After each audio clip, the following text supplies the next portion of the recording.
पंचमोऽध्याय। देवताओं द्वारा देवी की स्तुति। चंडमुंड के मुख से अंबिका के रूप की प्रशंसा सुनकर शुंभ का उनके पास दूत भेजना और दूत का निराश लौटना। विनियोग।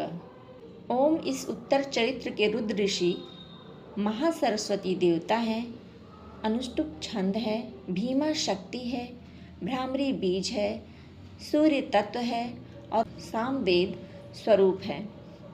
महासरस्वती की प्रसन्नता के लिए उत्तर चरित्र के पाठ में इनका विनियोग किया गया है, जो अपने कर कमलों में घंटा, शूल, हल, शंख, मूसल, चक्र, धनुष और बाण धारण करती हैं।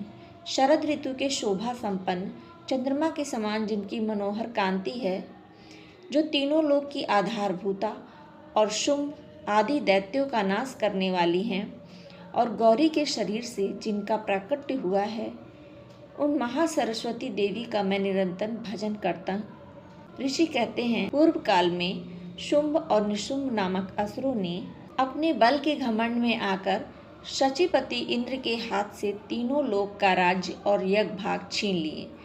वे ही दोनों सूर्य, चंद्रमा, कुबेर, यम और वरुण के अधिकार का भी उपयोग करने लगे। वायु और अग्नि का कार्य भी वे ही करने लगे। उन दोनों ने सब देवताओं को अपमानित, राजभ्रष्ट, पराजित तथा अधिकारहीन करके स्वर्ग से निकाल दिया। उन दोनों महान असुरों से तिरस्कृत देवताओं ने अपराजिता देवी का स्मरण किया और सोचा, जगदम्बा ने हम लोगों को वर दिया था कि आपत्ति काल में स्मरण करने पर मैं तुम्हारी सब आपत्तियों का तत्काल नाश कर दूंगी। यह विचार कर देवता गिरिराज हिमालय पर गए और वहां भगवती विष्णु माया की स्तुति करने लगे। देवता बोले, देवी को नमस्कार, महादेवी शिवा को सर्वदा नमस्कार है, प्रकृति और भद्रा को नमस्कार है। हम लोग नियम पूर्वक जगदम्बा को नमस्कार करते हैं, रौद्रा को नमस्कार, नित्या, गौरी और धात्री को बारंबार नमस्कार, ज्योत्सनामयी, चंद्र रूपिणी एवं सुख स्वरूपा देवी को सतत प्रणाम है। शरणागतों का कल्याण करने वाली वृद्धि और सिद्धि रूपा देवी को हम बारंबार नमस्कार करते हैं। नेतृत्ति, राजाओं की लक्ष्मी तथा शर्वाणी स्वरूपा और जगदम्बा को बार बार नमस्कार है। दुर्गा, दुर्गा परा, सारा, सर्व कारिणी, ख्याति, कृष्णा और ध्रुमा देवी को सर्वदा नमस्कार है। अत्यंत सौम्य और अत्यंत रौद्र रूपा देवी को नमस्कार है, उन्हें हमारा बारंबार नमस्कार है। जगत की आधारभूता कृति देवी को बारंबार नमस्कार है। जो देवी सब प्राणियों में विष्णु माया के रूप में कही जाती है, उनको नमस्कार, उनको नमस्कार, उनको बारंबार नमस्कार। जो देवी सब प्राणियों में चेतना कहलाती हैं, उनको नमस्कार, उनको नमस्कार, उनको बारंबार नमस्कार। जो देवी सब प्राणियों में बुद्धि रूप में स्थित है, उनको नमस्कार, उनको नमस्कार, उनको बारंबार नमस्कार। जो देवी सब प्राणियों में निद्रा रूप में स्थित हैं, उनको नमस्कार, उनको नमस्कार, उनको बारंबार नमस्कार। जो देवी सब प्राणियों में क्षुधा रूप में स्थित हैं, उनको नमस्कार, उनको नमस्कार, उनको बारंबार नमस्कार। जो देवी सब प्राणियों में छाया रूप में स्थित है, उनको नमस्कार, उनको नमस्कार, उनको बारंबार नमस्कार। जो देवी सब प्राणियों में शक्ति रूप में स्थित है, उनको नमस्कार, उनको नमस्कार, उनको बारंबार नमस्कार। जो देवी सब प्राणियों में तृष्णा रूप में स्थित है, उनको नमस्कार, उनको नमस्कार, उनको बारंबार नमस्कार। जो देवी सब प्राणियों में क्षमा रूप में स्थित है, उनको नमस्कार, उनको नमस्कार, उनको बारंबार नमस्कार। जो देवी सब प्राणियों में जाति रूप में स्थित है, उनको नमस्कार, उनको नमस्कार, उनको बारंबार नमस्कार। जो देवी सब प्राणियों में लज्जा रूप में स्थित है, उनको नमस्कार, उनको नमस्कार, उनको बारंबार नमस्कार। जो देवी सब प्राणियों में शांति रूप में स्थित है, उनको नमस्कार, उनको नमस्कार, उनको बारंबार नमस्कार। जो देवी सब प्राणियों में श्रद्धा रूप में स्थित है, उनको नमस्कार, उनको नमस्कार, उनको बारंबार नमस्कार। जो देवी सब प्राणियों में कांति रूप में स्थित है, उनको नमस्कार, उनको नमस्कार, उनको बारंबार नमस्कार। जो देवी सब प्राणियों में लक्ष्मी रूप में स्थित है, उनको नमस्कार, उनको नमस्कार, उनको बारंबार नमस्कार। जो देवी सब प्राणियों में वृत्ति रूप में स्थित है, उनको नमस्कार, उनको नमस्कार, उनको बारंबार नमस्कार। जो देवी सब प्राणियों में स्मृति रूप में स्थित है, उनको नमस्कार, उनको नमस्कार, उनको बारंबार नमस्कार। जो देवी सब प्राणियों में दया रूप में स्थित है, उनको नमस्कार, उनको नमस्कार, उनको बारंबार नमस्कार। जो देवी सब प्राणियों में तुष्टि रूप में स्थित है, उनको नमस्कार, उनको नमस्कार, उनको बारंबार नमस्कार। जो देवी सब प्राणियों में माता रूप में स्थित है, उनको नमस्कार, उनको नमस्कार, उनको बारंबार नमस्कार। जो देवी सब प्राणियों में भ्रांति रूप में स्थित है, उनको नमस्कार, उनको नमस्कार, उनको बारंबार नमस्कार। जो जीवों के इंद्रिय वर्ग की अधिष्ठात्री देवी एवं सब प्राणियों में सदा व्याप्त रहने वाली हैं, उन व्याप्ति देवी को बारंबार नमस्कार।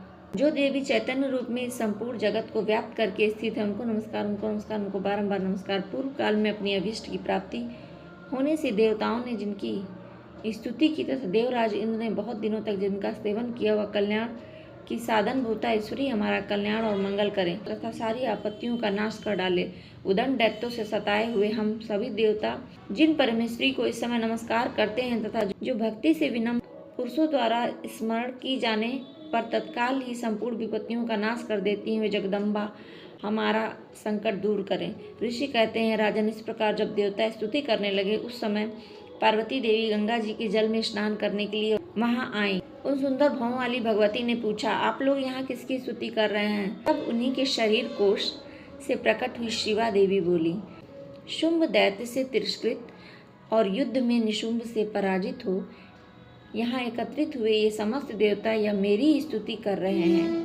पार्वती के शरीर कोश से अंबिका का प्रादुर्भाव हुआ था, इसलिए वे समस्त लोकों में कौशिकी कही जाती हैं। कौशिकी के प्रकट होने के बाद पार्वती देवी का शरीर काले रंग का हो गया, अतः वह हिमालय पर रहने वाली कालका देवी के नाम से विख्यात हुई। तदंतरन शुंभ निशुंभ के भृत्य चंड मुंड वहाँ आए और उन्होंने परम मनोहर रूप धारण करने वाली अंबिका देवी को देखा। फिर वे शुंभ के पास जाकर बोले, महाराज, एक अत्यंत मनोहर स्त्री जो अपने दिव्य कांति से हिमालय को प्रकाशित कर रही है, वैसा उत्तम रूप कहीं किसी ने भी नहीं देखा होगा। असुरेश्वर, पता लगाइए वह देवी कौन है और उसे ले जाइए। स्त्रियों में वह रत्न है, उसके प्रत्येक अंग बहुत ही सुंदर हैं। वह अपने श्री अंगों की प्रभा से संपूर्ण दिशाओं में प्रकाश फैला रही है।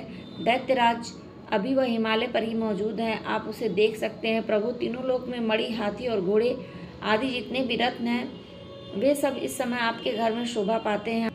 हाथियों में रत्नभूत ऐरावत, यह पारिजात का वृक्ष और यह उच्चैश्रवा घोड़ा, यह सब आपने इंद्र से ले लिया है। हंसों से जुता यह विमान भी आपके आंगन में शोभा पाता है। यह रत्नभूत अद्भुत विमान जो पहले ब्रह्मा जी के पास था, अब आपके यहाँ लाया गया है। यह महापद नामक निधि आप कुबेर से छीन लाए हैं। समुद्र में भी आपको किंजलनी नामक माला भेंट की है, जो केसरों से सुशोभित है और जिसके कमल कभी कुम्हलाते नहीं हैं। सुवर्ण की वर्षा करने वाला वरुण का छत्र भी आपके घर में शोभा पाता है तथा यह श्रेष्ठ रथ जो पहले प्रजापति के अधिकार में था, अब आपके पास मौजूद है। दैत्येश्वर, मृत्यु की उत्क्रांति नाम वाली शक्ति भी आपने छीन ली है तथा वरुण का पाश और समुद्र में होने वाले सब प्रकार के रत्न आपके भाई निशुंभ के अधिकार में हैं। अग्नि ने भी स्वतः शुद्ध किए हुए 2 वस्त्र आपकी सेवा में अर्पित किए हैं। दैत्यराज, इस प्रकार सभी रत्न आपने एकत्र कर लिए हैं। फिर जो ये स्त्रियों में रत्न रूपा कल्याणमयी देवी हैं, इसे आप क्यों नहीं अपने अधिकार में कर लेते हैं? ऋषि कहते हैं, चंड मुंड का यह वचन सुनकर शुंभ ने महादैत्य सुग्रीव को दूत बनाकर देवी के पास भेजा और कहा, तुम मेरी आज्ञा से उसके सामने ये बात कहना और ऐसा उपाय करना जिससे प्रसन्न होकर शीघ्र आ जाए। वह दूत पर्वत के अत्यंत रमणीय प्रदेश में जहाँ देवी मौजूद थी गया और मधुर वाणी में कोमल वचन बोला। दूत बोला, देवी, दैत्यराज शुंभ इस समय तीनों लोक के परमेश्वर हैं। मैं उन्हीं का भेजा हुआ दूत हूँ और तुम्हारे ही पास आया हूँ। उनकी आज्ञा सदा सब देवता एक स्वर में मानते हैं, कोई उनका उल्लंघन नहीं करता। संपूर्ण देवताओं को परास्त कर चुके हैं। उन्होंने तुम्हारे लिए जो संदेश भेजा है उसे सुनो। संपूर्ण त्रिलोक मेरे अधिकार में है, देवता भी मेरी आज्ञा के अधीन चलते हैं। संपूर्ण यज्ञों के भागों को मैं पृथक पृथक भोगता हूँ। तीनों लोक में जितने भी श्रेष्ठ रत्न हैं, वे सब मेरे अधिकार में हैं। देवराज इंद्र का ऐरावत जो हाथियों में रत्न के समान है, मैंने छीन लिया है। क्षीर सागर का मंथन करने से जो अश्व रत्न उच्चैश्रवा प्रकट हुआ है, उसे देवताओं ने पैर पर पकड़कर समर्पित किया है।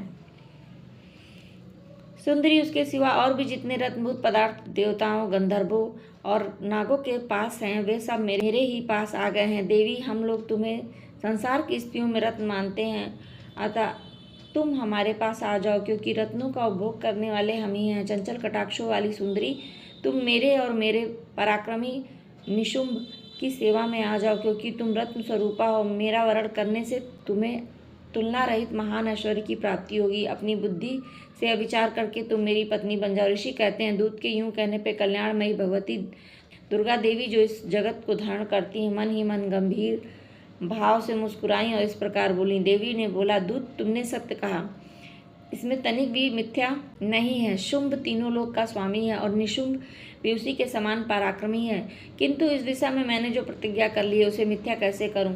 मैं अपनी अल्प बुद्धि के कारण पहले से जो प्रतिज्ञा कर रखी हूँ उसे सुनो।